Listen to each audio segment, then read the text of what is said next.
Yes sir. ये funny way में हो जा रहा है, लेकिन यही सही है। वो क्यों भरोसा करेगा आप पे? गॉड हेल्प दो सर, सर आप ऐसे बोल दिए, मजा नहीं आया। फिर वो मॉरल साइंस में ये क्यों लिखा रहता है, God help those who help themselves, ये क्यों लिखा रहता है, बता दो मुझे।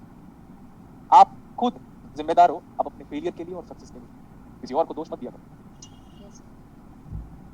इसीलिए God help those who help themselves, that's it. आपको बिलीव भी नहीं होगा कि मैं चेन्नई में अपनी आंखों का ट्रीटमेंट करा रहा हूं, प्लस मैं अपनी आंखों का ट्रीटमेंट खुद भी जितना मैं कर सकता हूं करता हूं। ओके, तो डेरिवेटिव लेना है तो it's better to take this one. Cos लेंगे तो बड़ा मजा आएगा, क्योंकि वो फेजर डायग्राम बनाने में आपको पता है हम कॉस को फटाफट बना सकते हैं। तो दिस इज इक्वल टू, अच्छा ये कैपिटल लिखना चाहिए, बी एम, आगे बोलो बेटा, कॉस। कुछ फेज लोगे तो बड़ा मजा आता है, माइनस लो मत, ऐसे लो। तो अब आप डिराइव कर सकते हो। अब देखो, एक बार जो आपका रिजल्ट आएगा ना, अभी नहीं डिराइव करना है, अभी प्लीज नहीं डिराइव करना है। इसको देखो, ये वही सिग्मा, अब मैं सिग्मा लिखूंगा, और ये जे ओमेगा। सर इस प्लेन का नाम क्या है? एक एक्स्ट्रा चीज मैंने ऐड ऑन कर लिया। ये एक्स वाई प्लेन नहीं है, ये हमारा एस प्लेन है। एस प्लेन, दुनिया में ढूंढने मत लग जाना एस प्लेन कहाँ है करके, imaginary plane, just pen paper वाला प्लेन, पेन पेपर वाला प्लेन। अब अब देखो, ये बताओ वोल्टेज का फेज कितना है? वोल्टेज का फेज कितना है अजय? वोल्टेज का फेज थीटा। थीटा, तो ये थीटा है। इसको अगर आप ऐसे लिखोगे फेजर रिप्रेजेंटेशन में, तो आप आराम से गुड वे में ऐसे लिख सकते हो, वी एम एंगल थीटा। तो करंट का जो मैं बना रहा हूँ, थोड़ा बड़ा वेक्टर बना रहा हूँ सर, बड़ा क्यों बना रहे हो? डिपेंडेंट है यार, जिस पे बनाओगे वैसा बन जाएगा। ऐसे थोड़ा बड़ा बना रहा हूँ, ऐसे भी बड़ा बनाने से थोड़ा रिप्रेजेंटेशन भी अच्छा लगता है, बट आप जानते हो कि किस पे डिपेंडेंट है वो। ये किसका ग्राफ है? आई एम, एंगल, उसमें 90 डिग्री ऐड करो, थीटा। अब याद भी करा दूंगा मैं, देखना ध्यान से, क्योंकि आई कैन डू एनीथिंग। अब याद भी करा दूंगा मैं, ये 90 डिग्री है। कौन किससे आगे चल रहा है? करंट 90 डिग्री आगे चल रहा है विद रिस्पेक्ट टू वोल्टेज। ये देखो, कैपेसिटर का अल्फाबेट क्या होता है? कैपेसिटर मतलब, कैपेसिटर का वर्ड क्या होता है? कैपेसिटर। और करंट का वैल्यू क्या होता है? करंट, दोनों सी है क्या? दोनों का स्टार्टिंग अल्फाबेट बताओ। तो कैपेसिटर में करंट आगे चलता है, बात खत्म। कैपेसिटर सी, करंट सी, दोनों में सी, तो कैपेसिटर में क्या आगे चलता है? तो इंडक्टर में क्या आगे चलेगा? उससे भी ज्यादा इंपॉर्टेंट चीज देखो, देखो याद रखना, वो मैं नहीं बता रहा हूँ उसकी तरह, महाकाल क्लासेस की तरह नहीं बता रहा हूँ मैं। शॉर्टकट ट्रिक नहीं चाहिए, देखो पूरा कन्वेंशनल मेथड जानते हैं अपन। ये देखो, सिविल ब्रांच होता है, सिविलियंस भी होता है, CIVIL, ये भी अपन जानते हैं। सी का मतलब कैपेसिटर, एल का मतलब, एल का मतलब इंडक्टर। अब आप इधर से इधर जाओ, कैपेसिटर में पहले आई मिला फिर वोल्टेज मिला, हाँ या ना? पहले कैपेसिटर मिला, तो कैपेसिटर में पहले करंट मिला बाद में वोल्टेज मिला, मतलब करंट आगे चलेगा वोल्टेज से। Next one, next one. अभी पहले करंट मिला, अच्छा यहाँ पे पहले वोल्टेज मिला, फिर करंट मिला, फिर क्या मिला? एल मिला। तो इंडक्टर में आगे क्या चलेगा? वोल्टेज, फिर करंट, बस बात खत्म। लेकिन मैं ऐसा ठीक कभी बताता नहीं, अरे इतना चीज नहीं याद कर पाओगे, डेरिवेटिव और फेज और एंगल। तो ये भी, दिस इज व्हाट क्रिएटिव, अभी बहुत जगह पे कॉपी हो गया, बहुत लोग कॉपी मारने लगे, तो मैंने बोला एक और चीज ऐड कर लेते हैं, तो बोला एक और चीज ऐड कर लेते हैं, फिर 2 साल बाद और ऐड कर लेंगे, उन लोग वहीं रह जाएंगे, आप भी वहीं रह जाओगे। कल के डेट में फ्यूचर में कभी इलेक्ट्रॉनिक्स पढ़ाने की कोशिश मत करना, वरना ना जिस दिन मेरा प्रेजेंट नोट्स मिला ना, हालत खराब हो जाएगी आपकी। नोट कर लो अभी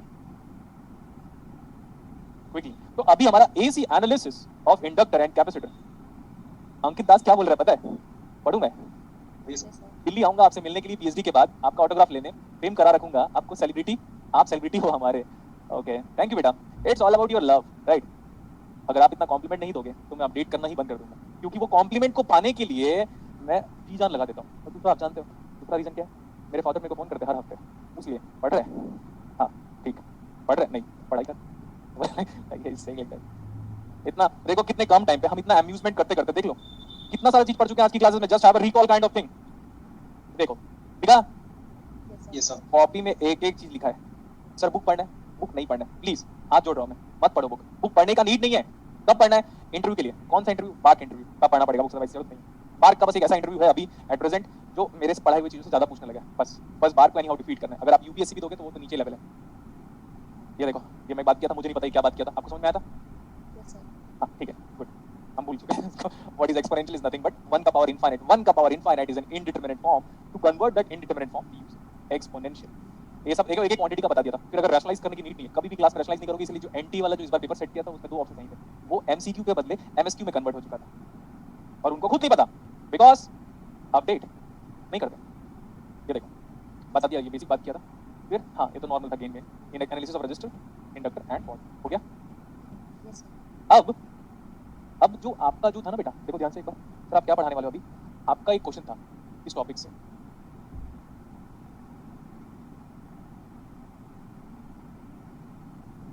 आपका इस टॉपिक से एक क्वेश्चन था, अब उस क्वेश्चन को मैं डिराइव कर पाऊंगा। क्वेश्चन का नंबर था किसको याद? 5 आंसर था क्या, जिसमें omega naught is equal to 1/√LC आया था, ये आया था उसका आंसर।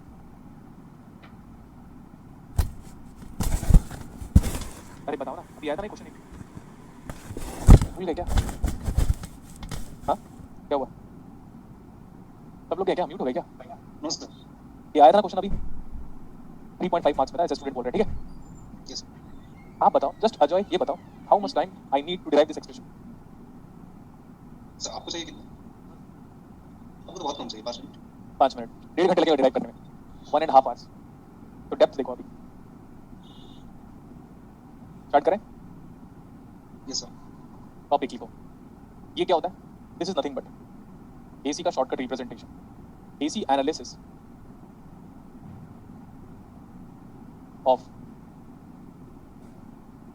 सीरीज RLC, क्लियर था? Yes sir. AC analysis of series RLC। हम यहाँ पे कोई एक इनपुट दे रहे हैं, ये है हमारे पास B D, this is R, then L, then C in series connection, and this is my suppose current, this is R, this is L, this is C, सही है इतना? Yes sir. पहले आप ये बताओ, इम्पीडेंस हम निकालेंगे इस सर्किट का लैप्लास डोमेन में, तो R बराबर R, L बराबर LS, C बराबर 1/CS, ये आप जानते हो। और नेक्स्ट वन, अगर मैं S को J ओमेगा लिखने की बात करूंगा तो R बराबर R प्लस S को लिख दिया J omega L plus 1/J omega C, मानते हो इतना? देखो यस सर। S को बराबर J ओमेगा, ठीक है, उसमें J ओमेगा को आप लिख क्या सकते हो? 1/J को, 1/J को क्या लिख सकते हो? माइनस -J, ठीक है? हाँ, तो इसको आराम से ऐसा लिख सकते हो, ये कोई बड़ी बात नहीं है। देखो बेटा, इसका अलग एनालिसिस, इसका अलग सबका अलग एनालिसिस कर चुका हूँ, तो इंटरेस्टिंग बात ये है कि मैं आप कुछ भी कर सकता हूँ और आप डाउट नहीं राइज करोगे, क्योंकि मैंने आपको एक चीज पढ़ा दिया। तो ये हो गया R plus J omega L minus J divide by omega C, clear? तो Z ऑफ J ओमेगा को आप चाहो तो ऐसे भी लिख सकते हो, ये हो जाएगा R plus J XL minus J XC। वो XC वहां से आएगा जहां से आपको कैपेसिटर का होमवर्क दिया हुआ है, तो हर चीज में डिराइव नहीं करूंगा, थोड़ा आपको खुद भी एफर्ट देना चाहिए, क्योंकि एग्जाम में क्वेश्चन मैं नहीं सॉल्व करूंगा। You should be independent enough. What is XC का नाम? Reactance of inductor, reactance of inductor, clear इतना? सर। कैपेसिटर। हाँ हाँ हाँ, ओके, फीलिंग में हो गया था, फीलिंग पे। ठीक है सर। नेक्स्ट वन, ये देखो, ये है आपका, इसको मैं ऐसे बोल रहा हूँ सप्लाई वोल्टेज है, ये VS, ये कौन सा वोल्टेज है? VR। क्या चीज सेम होता है सीरीज में? करंट। Current, good. और ये सही है? तो मैं दो बार डिराइव करूंगा और दो अलग अलग मेथड होगा, क्योंकि तीसरा डेरिवेशन पढ़ाऊंगा तो आप चेयर से खड़े हो जाओगे, नीड नहीं है उसका। दो टाइप से डेरिवेशन कराऊंगा इसी का। देखो ये बता दो बेसिक, सबसे इंपॉर्टेंट चीज, सर मैं क्या ऐसा करूं जिससे Z of J omega minimum हो जाए? मैं ऐसा क्या करूं जिससे Z ऑफ J ओमेगा का मैग्नीट्यूड मिनिमम हो जाए? सुनो ध्यान से, इमेजिनरी को गायब कर दो। Z ऑफ J ओमेगा का मिनिमम वैल्यू क्या होगा? लेके आने के लिए इमेजिनरी को गायब करना पड़ेगा, ये एक चीज। अब देखो, करंट और इस वोल्टेज में फेज कितना है? इसके करंट और इसके वोल्टेज में फेज कितना है? कि वोल्टेज आगे जाता है, 90 डिग्री वोल्टेज आगे जाता है। कैपेसिटर में करंट आगे जाता है। तो अगर हम KVL की बात करें, अगर हम KVL की बात करें और करंट हमारा सेम होगा दोस्तों, तो in that case the voltage is given by source voltage VS equal to VR, voltage across inductor leads by an angle of 90 degree, इसीलिए क्या लिखा है? प्लस आयोटा, प्लस आयोटा का एंगल कितना? 90 डिग्री, तो 90 डिग्री आगे चल रहा है। अब बोलोगे सर कैसे, आपको तो करंट नहीं है। अरे VR का एंगल कितना है? सेम एज करंट, हाँ, तो 0 डिग्री, गुड, तो प्लस 90 हो गया इसमें। लेकिन कैपेसिटर में मेरे को -90 चाहिए, और आज ही बताया था -90 के लिए क्या होगा दोस्तों? आप सोचो, ये एक लाइन लिखने के लिए 1.5 घंटे का डेरिवेशन कर रहे थे हम, नहीं समझ में आया? हाँ, सो व्हाट इज VS का मैग्नीट्यूड? व्हाट इज VS का मैग्नीट्यूड? VR स्क्वायर ये माइनस VC तक होल स्क्वायर। सही है ना? Next one, let's talk about case 1। नहीं, केस 1 तो नहीं बोलना चाहिए, ऐसे करता हूँ, देखना एक और तरीका मेरे पास। मैं बोल रहा हूँ यहाँ से इसको लिखो, VS is equal to VR को क्या लिख सकते हो? I इंटू R, वही थीटा गायब है इसका, ये तो ऑलरेडी लिखा हुआ है, तो इसको लिख सकते हो J। अरे VL क्या आएगा? अभी तो बताया था, I into omega L। What is omega L?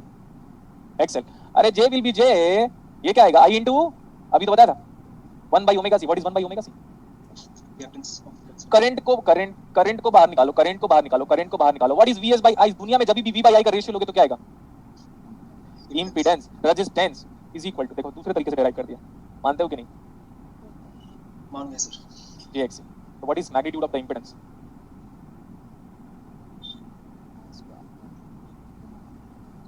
उसको आप एक्सटी माइनस ऑफ एक्सएल भी लिख सकते हो. दोनों में फर्क नहीं, a minus b whole square is same as b minus a whole square.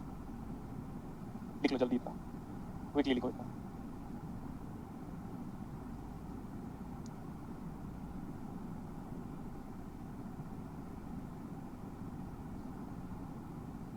लिख लिया. Yes, sir. आप सोचो बेटा, ये कैपिटल क्यों लिखते हैं वो बताया, कैपिटल आर क्यों लिखते हैं वो बताया, ये प्लस का मतलब भी आपको पता है, ये जे का मतलब क्या होता है वो भी बताया, और वो सर्कल यूनिटी सर्कल से स्टार्ट किया था मैंने. तो ये वही हो गया जैसे Swami Vivekananda sir respected Chicago में जाके जीरो बनाए थे और उसके बाद जो उनका लेक्चर है वो वर्ल्ड के बेस्ट लेक्चर डिलीवरी में शामिल हो गया था. क्लियर? सेम आपकी क्लासेस वैसे. सो अगर आइडियल बनाना है तो उनको बनाओ ना भगत सिंह सर को. शहीद आजम Bhagat Singh, respect to him, not Bhagat Singh only. शहीदों के बादशाह है वो, कौन? भगत सिंह. ओके, अब मैंने बोला कि यार अपन बात करते हैं ना केस वन.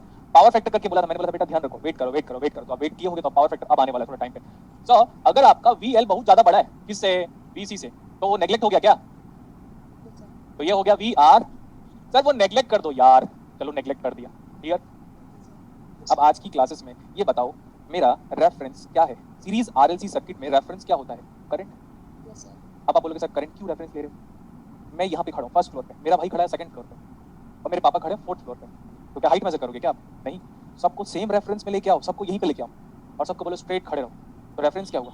रेफरेंस ऐसी चीज को लेते हैं जो सबके लिए सामान्य हो. समान हो, सबके लिए समान हो. तो सबके लिए समान क्या है सीरीज आरएलसी में? करंट. Correct. क्योंकि सबके पास समान करंट है तो करंट को सेम लिया. तो करंट जब सेम लिया तो करंट का फेज तो लिया नहीं था. तो करंट का फेज कितना था? I am angle 0. Yes, sir. ठीक है. ये वी आर की, ये वी आर क्या है सर? अपने को नहीं पता. अरे V R is nothing but the voltage across किसका?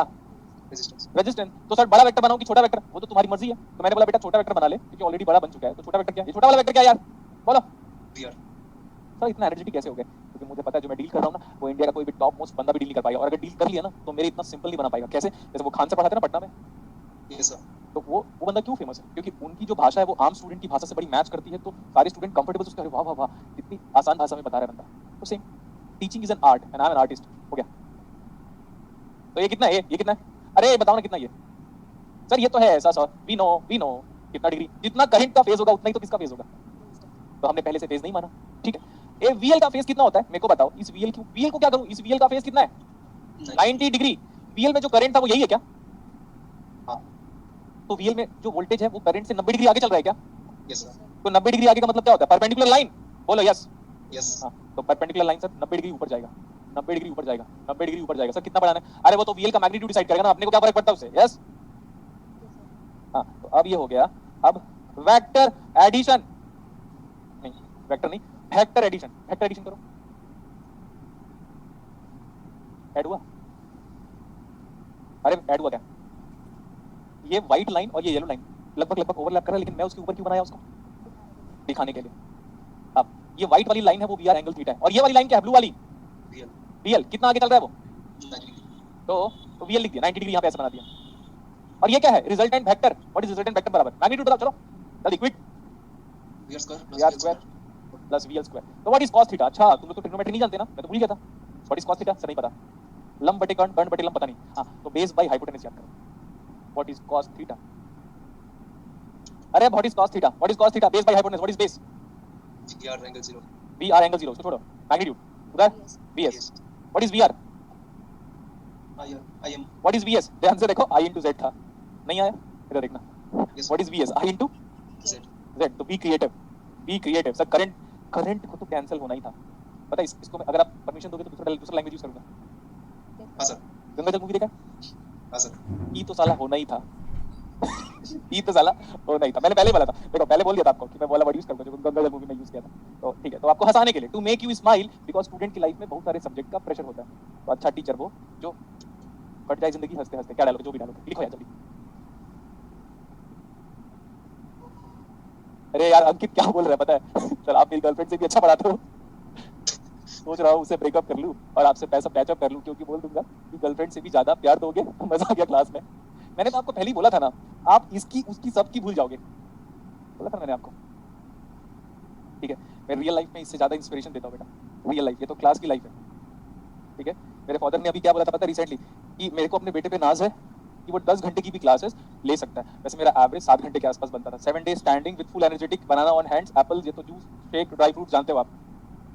Yes, sir. ठीक है, तो my father is saying like कि हम अपने बेटे पे प्राउड फील करते हैं, लेकिन जब मेरे सामने आता बोलता है गधा है तू। This is Indian parents. ठीक है, तो व्हाट इज cos थीटा? इसी का नाम है क्या? Power factor. अरे बोलो ना, Yes, sir. इसी का नाम क्या है? Power factor. अब बहुत लोग सोचेंगे सर पावर का मतलब, अरे यार नाम है बस खत्म कर, नाम है बस खत्म कर। अगर मैं एक गुड इंजीनियर हूँ और मैं अपने घर के पावर फैक्टर को 1 कर दूं ना, तो इलेक्ट्रिसिटी बिल 0 आएगा। सर कैसे? बस इतना याद रख लो, ज्यादा ज्ञान कहीं नहीं है। अगर मैं एक गुड अच्छा बंदा हूँ और मैं अपने घर के पावर फैक्टर को यूनिटी कर दिया ना, तो मेरे घर के इलेक्ट्रिसिटी बिल कितना आएगा पूरी जिंदगी? Zero. 0। हाँ, तो उसके लिए आर और जेड क्या होना चाहिए? बराबर। और ये पॉसिबल नहीं है। क्यों? क्योंकि आपके घर में रेफ्रिजरेटर है, क्योंकि आपके घर में आयरन है, क्योंकि आपके घर में एसी है। तो जो कॉइल वाली है ना, कॉइल वाली चीज है, कॉइल, जैसे आपके घर में वो ब्लोअर या हीटर होगा अभी ठंड के टाइम में, तो वो इंडक्टिव लोड है। सुनते रहना, रिपीट नहीं करूंगा, मैं बता दिया। आपके घर में ज्यादातर लोड इंडक्टिव है। इंडक्टिव आयरन, वो भी इंडक्टिव लोड है, कैपेसिटिव लोड नहीं है बेटा। कैपेसिटिव लोड बहुत ही रेयर मिलता है। कैपेसिटिव लोड आपका फोन है, आपका लैपटॉप है, ये कैपेसिटिव लोड है। इंडक्टिव लोड बहुत ज्यादा पावर लेता है। ट्रांसफार्मर एक इंडक्टिव कंपोनेंट है। ट्रांसफार्मर, तभी ट्रांसफार्मर देखो ज्यादा आवाज भी जो जनरेट करेगा। कैपेसिटिव लोड आवाज भी, जहां तक मुझे आइडिया है, आवाज भी कम जनरेट करता है और छोटा डिवाइस होता है, जैसे फोन, लैपटॉप, फ्रिज, एसी, पंखा। पंखा इंडक्टिव लोड है, वो कॉइल ऐसे कॉपर का ऐसा होता है। लेकिन याद रखना वो इलेक्ट्रॉनिक्स नहीं है। मैं इलेक्ट्रॉनिक्स को जितने दूर तक इलेक्ट्रिकल ब्रांच से रिलेट कर सकता हूँ कर रहा हूँ, लेकिन याद रखना हम इलेक्ट्रॉनिक्स नहीं पढ़ रहे हैं। हम बेसिकली जो ओपैम्प पढ़ने वाले हैं या बीजेटी जो पढ़ने वाले हैं, वो इलेक्ट्रॉनिक्स और माइक्रो इलेक्ट्रॉनिक्स के बीच का पार्ट है, और मेरा जो स्पेशलाइजेशन है वो माइक्रो इलेक्ट्रॉनिक्स है। तो ये पावर फैक्टर होता है। तो cos theta is referred as power factor. लिख लिया? Yes, sir. अब ये बताओ, ये इंडक्टिव बिहेवियर शो कर रहा है क्या पूरा सर्किट? बोलो कैसे? सर वोल्टेज बहुत ज्यादा इंडक्टर का, तो हम इसको क्या बोलेंगे सर्किट को? Inductive behaviour. अजय मैं क्या कर रहा हूँ बताओ अभी बेटा, मैं क्या कर रहा हूँ? यहाँ से अजय, यहाँ से क्या स्टार्ट किया हूँ? हेलो बराड़ा इसका डेरिवेशन। ठीक है, बराड़ा എന്തുണ്ട് कहाँ चला गया अजय? बोल क्यों नहीं रहे? ठीक है, ये इंडक्टिव बिहेवियर है। ये बताओ करंट कहाँ पे है इसका? यही है ना करंट? അവിടെ എന്തൊക്കെയുണ്ട് तो इसको रिजल्टेंट करंट बोलो। എനിക്കൊന്നുമില്ല അവിടെ വീട്ടില് അവിടെ മാമാരൊക്കെ रिजल्टेंट वोल्टेज ये नहीं है, यही रिजल्टेंट वोल्टेज। पीएस क्या है? रिजल्टेंट वोल्टेज वेक्टर एडिशन के हिसाब से। कौन किससे आगे चल रहा है? वोल्टेज थीटा डिग्री आगे चल रहा है। किससे? Current, sir. करंट से। इसको बोलेंगे लैगिंग। बोलोगे सर कैसे? लैगिंग क्यों बोल दिया सर? लीडिंग बोला था। तुम्हारे लिए रेफरेंस क्या है? करंट। तो अगर आप थोड़ा दिमाग लगाओगे, ज्यादा ज्यादा दिमाग नहीं लगाना, उतना ही दिमाग लगाना जितना नीचे वाले भगवान ने दिया है मैंने। तो अगर मैं रेफरेंस करंट को मानता हूँ, तो मेरे हिसाब से करंट को आगे चलना चाहिए। तो वैसे सोचो जैसे मैं सोच रहा हूँ, क्योंकि अगर इधर उधर सोचा तो फिर सोचो, क्योंकि सोच में ही पता नहीं क्या भूल गया। इधर देखो सर, सीरीज आरएलसी में करंट रेफरेंस होता है, तो करंट को आगे चलना चाहिए, बट यहाँ तो वोल्टेज आगे चल रहा है। अगर करंट आगे चलेगा सीरीज आरएलसी में, तो बोल के लीडिंग, यहाँ क्या आगे चल रहा है?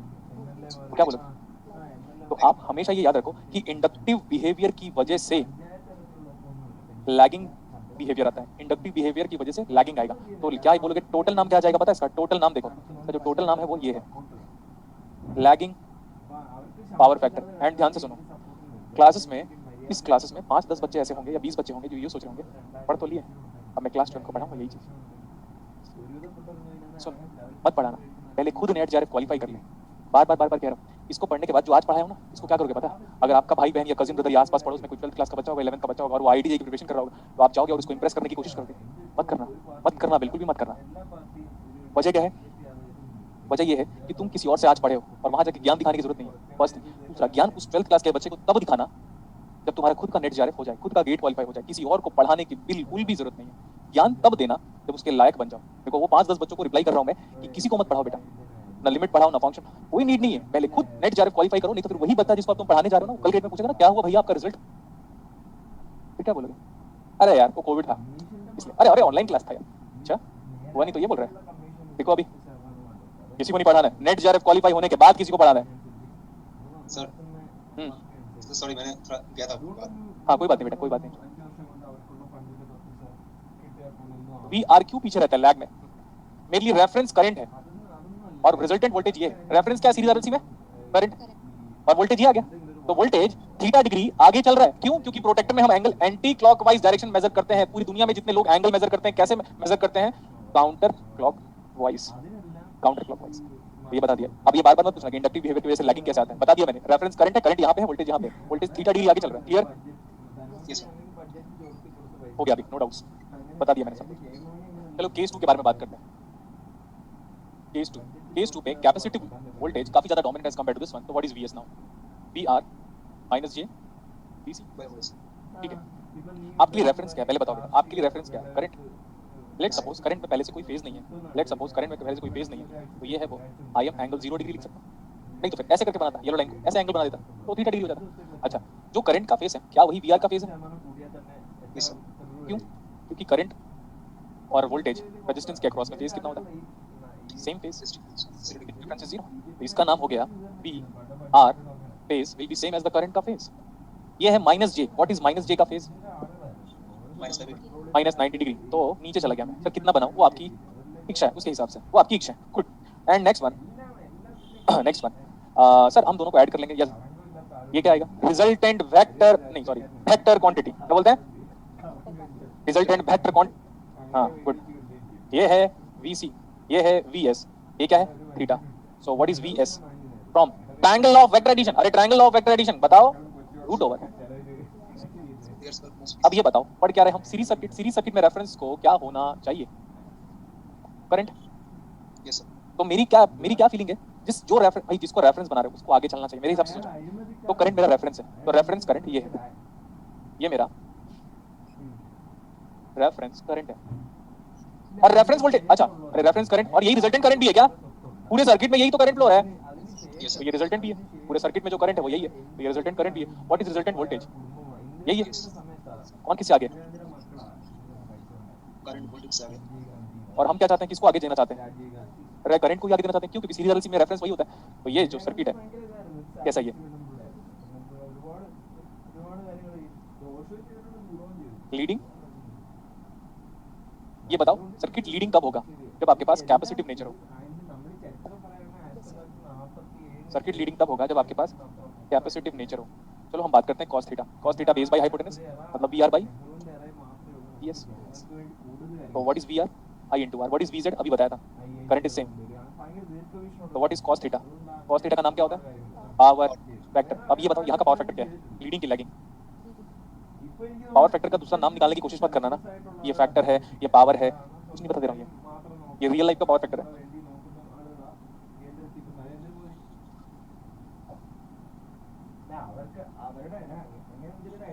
तो जब कैपेसिटी बिहेवियर होगा तो पावर फैक्टर क्या होगा? लीडिंग, क्योंकि करंट आगे चल रहा है। करंट आगे चलने का मतलब लीडिंग, करंट पीछे चलने का मतलब लैगिंग। मनीष ये लेक्चर एक और बार होना चाहिए, ये कोई इशू नहीं है बेटा, ये तो बार बार होगा।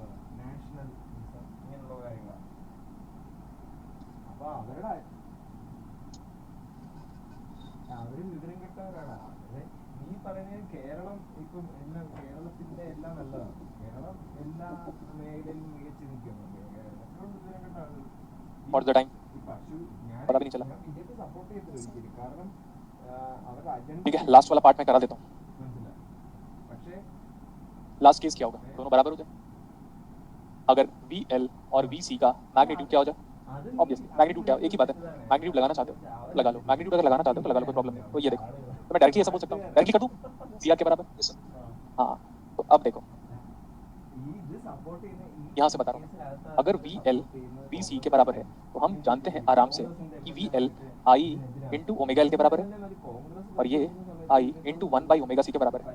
कुछ कैंसिल आउट हुआ, तो व्हाट इज ओमेगा नॉट? ये जो फ्रीक्वेंसी है ये LC नहीं दे रहा है, ध्यान से देखो, लोग कितना गलत पढ़ाते हैं। ये फ्रीक्वेंसी कौन दे रहा है पता है? LC नहीं दे रहा है। हमारे पास जो इनपुट था ना, हमारे पास ये जो इनपुट था ये था बेटा, ध्यान से देखो, ये VS लिख दिया था, हालांकि वो ये था VM cos of omega t only. ठीक है, इनपुट सोर्स वोल्टेज। अब आप देखो यहाँ पे, ये देखो कैसे दिखा था, यही है वो VT। तो VT is equal to cos ले लेगा, साइन ले लो, तो ये VM cos omega t without any phase shift लेता हूँ। अब क्या है ना, ओमेगा को 1 radian, 2 radian, 3 radian, 4 radian, 5 radian, 10 radian, 20 radian, 50 radian.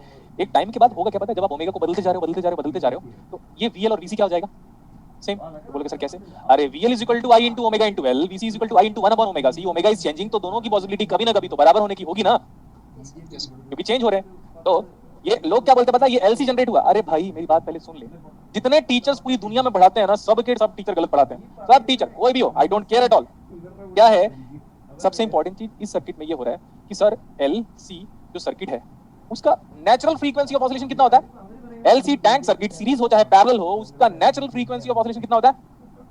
1/100 natural sir natural frequency of oscillation समझ में नहीं आया, बताता हूँ मैं। जब घर के सामने किसी की बैंड बाजा बारात जाती है तो घर में ना जो दीवार है ना, वो छोड़ो, कांच ग्लास वो वाइब्रेट होना स्टार्ट करता है।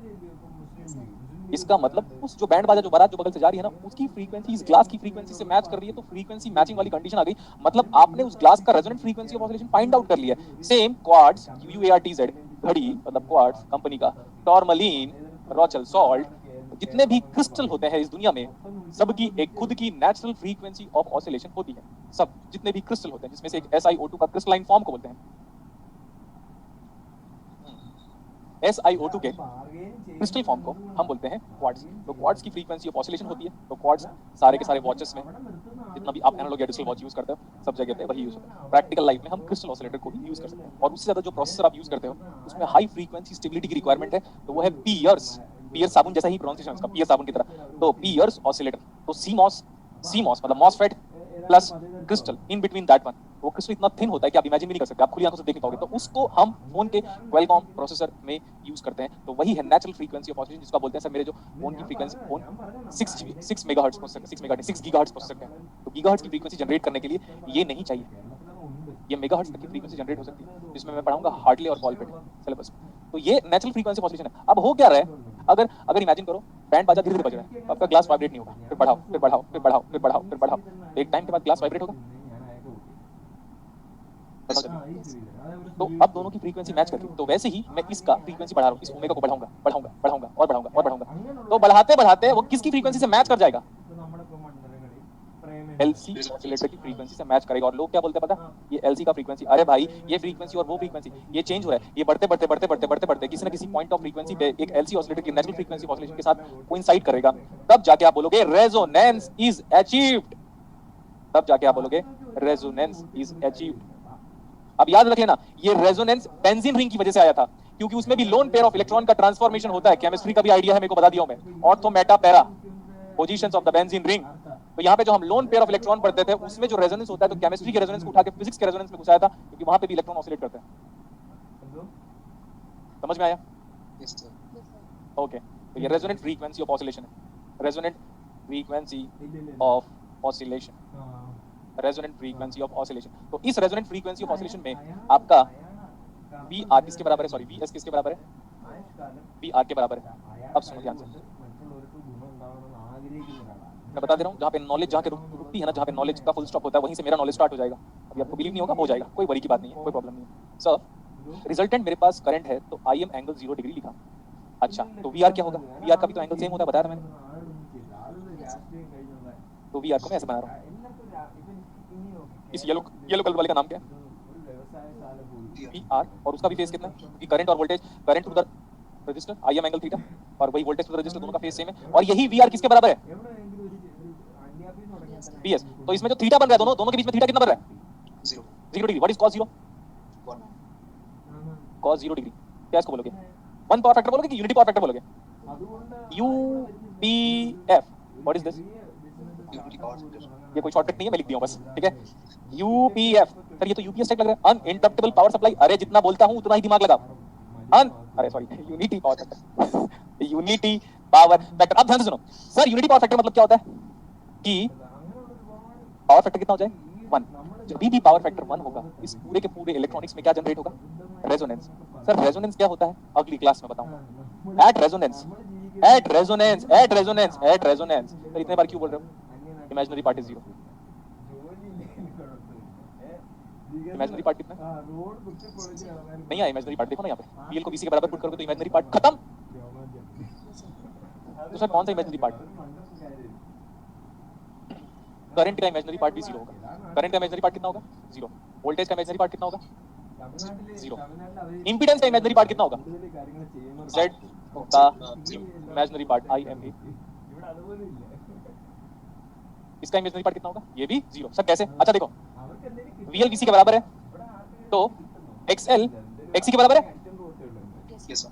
अभी भी नहीं समझ में आएगा, देखो यहाँ पे सर ये ओमेगा L क्या होता है, XL 1/ओमेगा C क्या होता है। अगर XL और XC बराबर है तो Z कितना आएगा,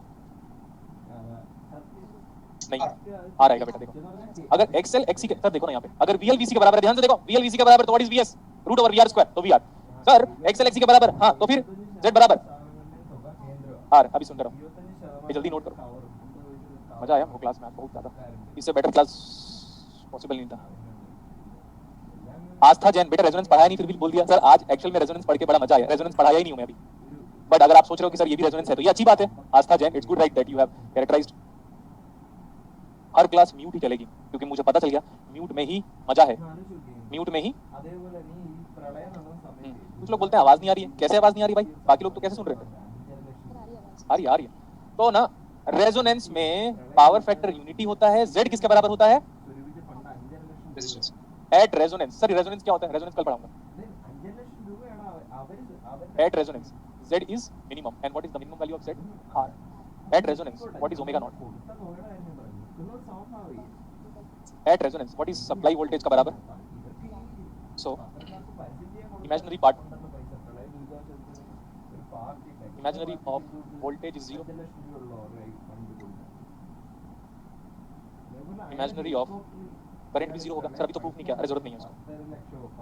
अगर आपको कभी फ्रीक्वेंसी ऑफ ऑसिलेशन निकालना हो तो इमेजिनरी पार्ट को क्या पुट करोगे, Z का हो चाहे I का हो चाहे V का हो, 0। What is cos theta, unity power factor at. और ध्यान से सुनो, अगर Z मिनिमम है, ध्यान से देखो अगर Z मिनिमम है इसका मतलब करंट क्या होगा, मैक्सिमम। नेक्स्ट क्लासेस में ये जानते हो व्हाट इज दिस, छतरी का छा नहीं बोल रहा हूं मैं, what is this zeta, what is zeta, Alpha by omega naught. Alpha by omega naught, है ना। वो विंडो के एग्जांपल से आस्था जैन को रेजोनेंस क्लियर हुआ, परफेक्ट एग्जांपल है। आपको पता है हमारे घर पे जो सरिया मतलब जो बिल्डिंग कंस्ट्रक्शन में जो रॉड यूज करते हैं जो स्पेशली वो स्टील का बना होता है, तो जब भी बहुत जोर जोर से आवाज आती है ना, तो वो स्टील का रॉड अंदर वाइब्रेट करता है, वो है रेजोनेंस अचीव्ड।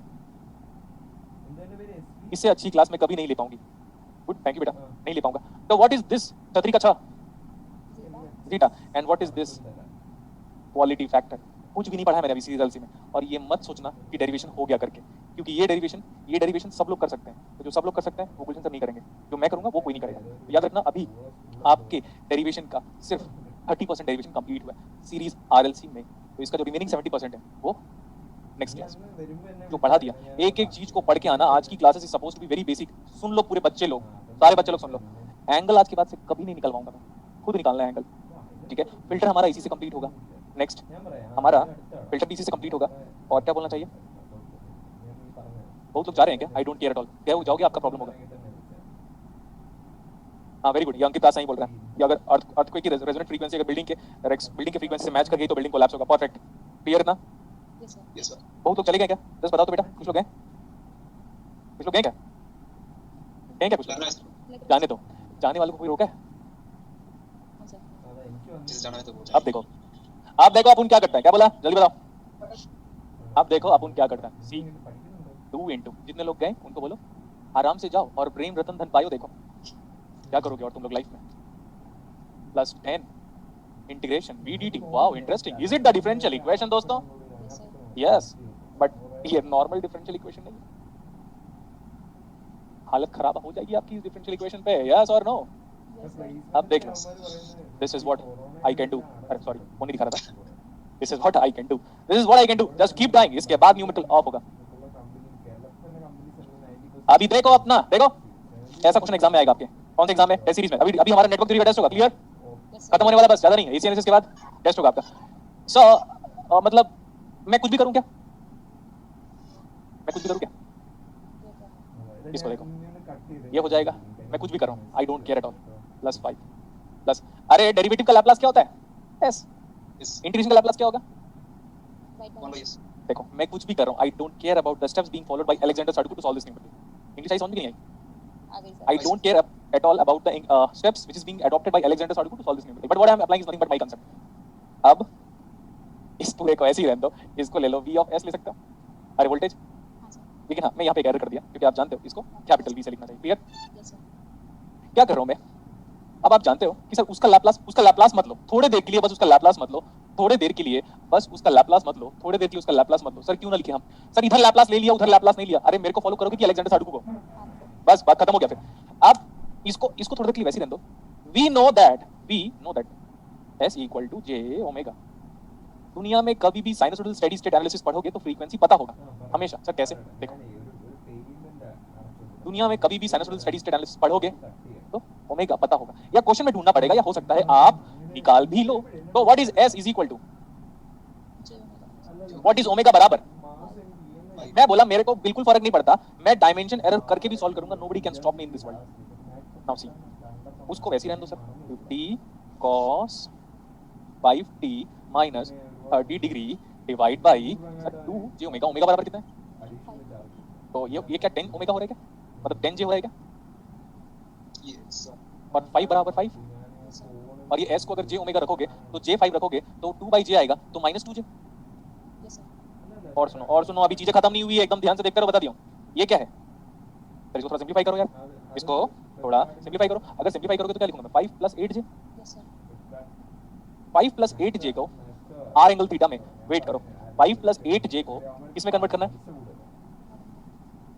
आपको पता ना मैंने उससे बैग मंगवाया था थोड़ी देर पहले, यस सर, ये लिखो ऑन।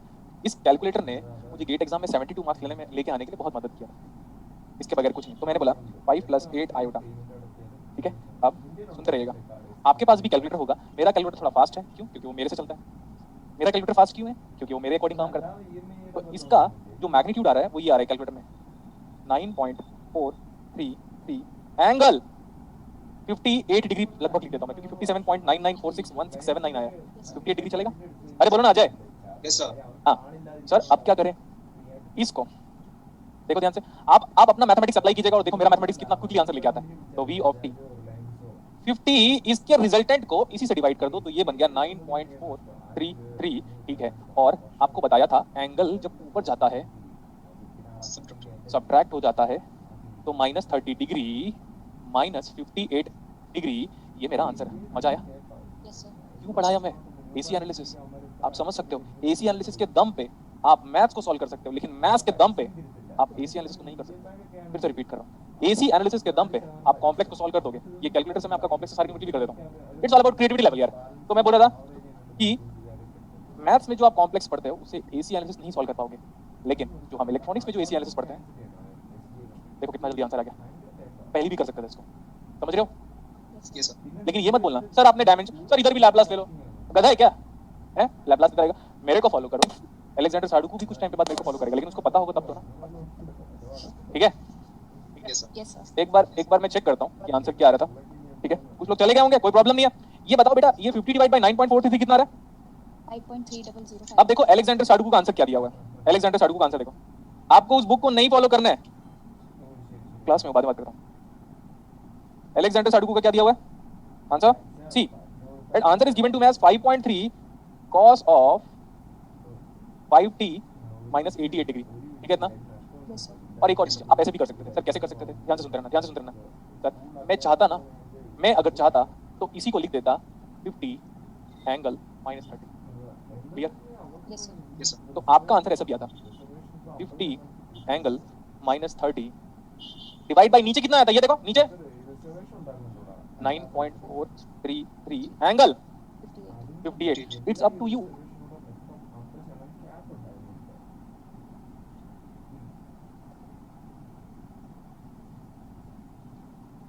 ഇപ്പൊ അത് 50% കൂട്ടാൻ പോകും.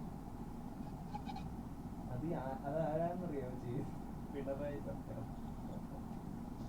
50 എന്ന് വെച്ചാൽ നിനക്ക് നേരത്തെ ഒരു പോസ്റ്റ് 10 പോസ്റ്റ് ഉണ്ടെങ്കിൽ അതിനകത്ത് 5 പോസ്റ്റിനെ റിസർവേഷൻ കൊടുക്കാൻ പറ്റും മാക്സിമം, എല്ലാ റിസർവേഷനും. അതായത് 10ൽ 5 ആണ് മാക്സിമം, അതിൽ കൂടുതൽ റിസർവേഷൻ കൊടുക്കാൻ നിയമം. सर गए, ഇപ്പൊ അത് बोलो മാറ്റാൻ ഉള്ള सर का नेटवर्क चला गया, सर गए बीच में। അതെന്തിനാണെന്നറിയോ, ഇനി 5-7 ആയാലും നിങ്ങൾ ആദ്യം 3 വിളിച്ചെങ്കിൽ ആ സീറ്റിനകത്ത് ഉള്ള എല്ലാവരും അപേക്ഷിക്കും. ഒരു രക്ഷയില്ലാതായി പോകും. എടുത്തിട്ട് 10 കിട്ടുന്നില്ല.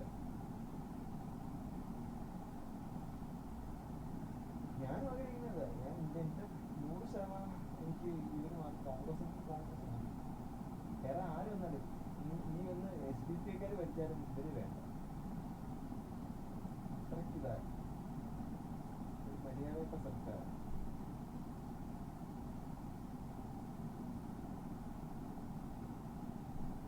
പിന്നെ എല്ലാ പെട്രോളുടെ അഴിമതി എന്തെല്ലാം നടക്കുന്നതാണ്. ഈ അഴിമതി അത് ന്യായീകരിക്കാൻ കുറെ ആളുകളുണ്ട്. പട്ടികളുടെ കുട്ടിനെ കുറച്ചോണ്ടിരിക്കും ന്യായീകരണമാണ്. വേറെ ഒരു പണിയില്ല. ജീവിക്കാത്തന്നിരുന്ന് ന്യായീകരിക്കും. ഒരെണ്ണമായി വെട്ടിക്കൊല്ലുക, എതിരാളികളെ വെട്ടിക്കൊല്ലുക, വോട്ട് ചോർക്കുക, ബൂത്ത് കയ്യേറുക, അഴിമതി നടത്തുക, ഇതെല്ലാം വേറെ ഒന്നും നോക്കാൻ പറ്റില്ല. CPM ഉദ്യോഗസ്ഥരാണ് ഈ ഇവന്മാര് പിൻഭാഗം ഞാൻ നടത്തുന്നതിനല്ലേ CPM അനുഭവമുള്ള ആളുകൾ തസ്തികകളിൽ ഇരിക്കാൻ വേണ്ടി.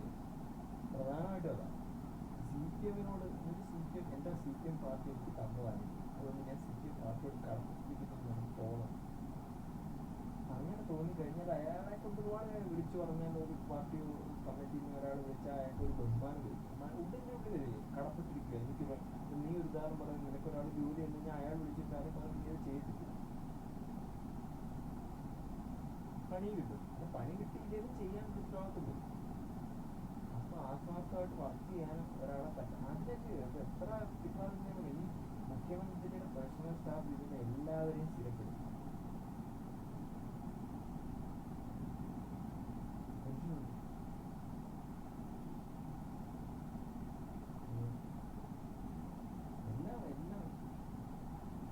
പക്ഷെ ഇതൊന്നും ഇതൊക്കെ കണ്ടാലും കേട്ടാലും എല്ലാം ഒരു വോട്ട് ചെയ്യും. അതറിയാം.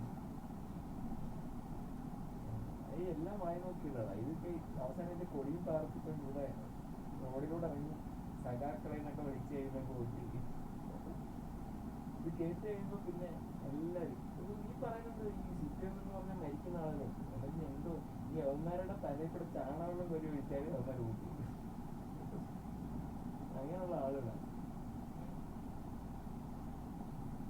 ഇതിലൂടെ ഇങ്ങനെ പോകുന്നു. കുഴപ്പമൊന്നുമില്ല. അമ്മ രാവിലെ പോയി, അച്ഛനോടുണ്ട്. ഇലക്ഷൻ ഡ്യൂട്ടി നോക്കില്ല. അവർക്ക് കോർപ്പറേഷൻ സ്റ്റാഫ് ഇവർക്ക് അവര് അവശ്യ സർവീസ് ആക്കില്ല. അവശ്യ സർവീസിനെ ഇലക്ഷൻ ഡ്യൂട്ടി കിടക്കും. കിറ്റും കൂടെ കൊടുക്കുന്നുണ്ട്. എല്ലാം അവശ്യ സർവീസിൽ പോയാൽ അങ്ങനെ ഒരു ഗുണമുണ്ട്. ആവശ്യമില്ലാതെ ഡ്യൂട്ടി. അതേസമയം സ്കൂളൊക്കെ ആണെങ്കിൽ ഇലക്ഷൻ ഡ്യൂട്ടി കിട്ടും.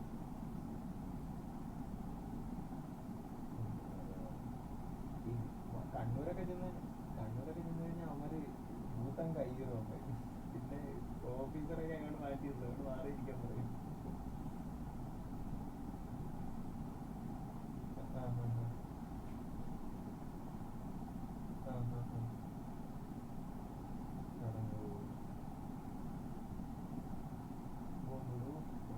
അതാണ് ഇവന്മാർക്ക് ഒരു രാഷ്ട്രീയം ശരിയില്ല. ഈ പോക്ക് ശരിയല്ല. ഇതിന് ഈ രീതിയിൽ മുന്നോട്ട് വെക്കുന്നവരാണ് തിരിച്ചടക്കുക. പിന്നെ എന്നിട്ട് അവർ ഒരു കമ്മ്യൂണിസ്റ്റ് പാർട്ടി പുളകിത്തരായിക്കൊണ്ട് അവിടെ എന്നിട്ട് ഇന്നലെ രസം പണ്ടൊരു അക്രമം നടന്നു. തിരുവനന്തപുരത്ത് ഒരു അക്രമം നടന്നു. ആരാണ്ടര പാർട്ടി ഓഫീസ് ഞങ്ങൾ അടിച്ചു കോൺഗ്രസിന്റെ. അങ്ങനെ തിരിച്ച് ഈ കോൺഗ്രസിന്റെ KSUവിന്റെ ആളുകളെന്നോട് പൊടിയന്മാരായിരുന്നു വീട്ടിൽ മുമ്പിൽ കിടന്ന് 2 കാർ അടിച്ചു. കുറെ നാളായിപ്പം. പിന്നെ അതിനുശേഷം തിരുവനന്തപുരത്ത് ഒരു പ്രശ്നമില്ല. അത് അതാകെ അപ്പൊ അങ്ങനെ നേതാക്കൾക്ക് നോക്കുന്നു. സാധാരണക്കാരനെ വെട്ടിക്കൊന്നു കഴിഞ്ഞാൽ അവന്റെ ഫോട്ടോ വെച്ചിട്ട് 2 ദിവസം കഴിയുമ്പോൾ വെട്ടിക്കൊല്ലാൻ പറയല്ലായിരുന്നു. രക്തസാക്ഷിയാക്കി കാണാറ് ഫോട്ടോ വെച്ചിട്ട് രാഷ്ട്രീയം ഒന്നും പറഞ്ഞിട്ട് കാര്യമില്ല. നീ പോയി വല്ല നോട്ടൊക്കെ വോട്ട് ചെയ്തിട്ട് ശരിയടാ. വീട്ടിലെടുക്കാം. നീ 10-ാം തീയതി ഒന്ന് ഇറങ്ങുമ്പോഴേ എന്നെ വിളിച്ചാൽ മതി കേട്ടോ.